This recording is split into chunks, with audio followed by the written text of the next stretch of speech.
I do quite like the album cover. I mean, it's very minimalistic. I couldn't even say that word there.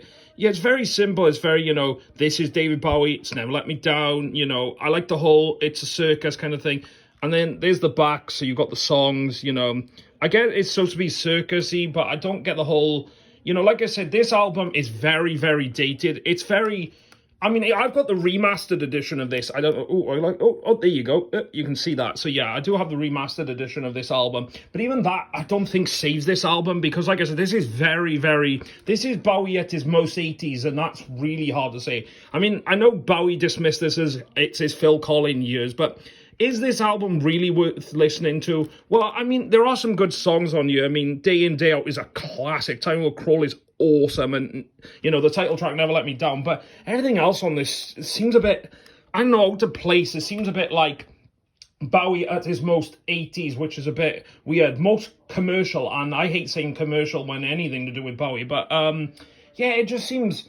like, that album was such a misstep, and like I was saying about Let's Dance, which I absolutely love Let's Dance. That might be in my top 10. You never know. It could be in my May albums. I haven't decided where that's going yet. But yeah, like I said, this album for me, just, it's not... Is it worth listening to? That's the question. No, it's not worth listening to for 3 songs. There are only 3 songs which are actually any good, which I've already said about, which was Time Will Crawl...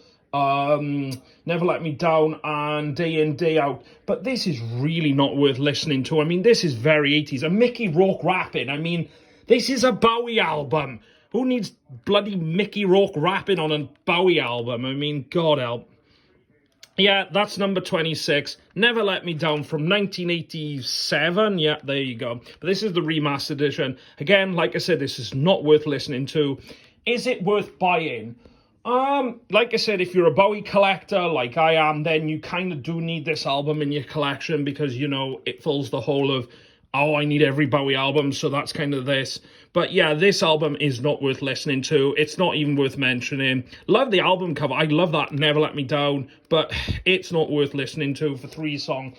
Like I said, the only good 3 songs on here, which I've already shown you, hopefully you can see this, is Day In, Day Out, Time Will Crawl, and Never Let Me Down. And I mean, Glass Spider, I mean, what the hell? Shining Star, what the hell's that all about? New York in Love is rubbish. Beat Your Drum is horrid. Zeros? I know he had an album called Heroes, but Zeros, I mean, yeah, this album, like I said, is very 80s. It's very 80s production, and even Bowie has gone on to say that this was probably one of his worst albums. I mean, he said in an interview once that he'd actually kind of wanted to remaster or revisit it, which, funny enough, actually there is a revisited edition of this album now, which was actually made after, sadly, Bowie passed away. But this album just, I mean, even the remastered edition, like I said, does not save the sound of this. It's just, yeah, it's not worth listening to. Moving on.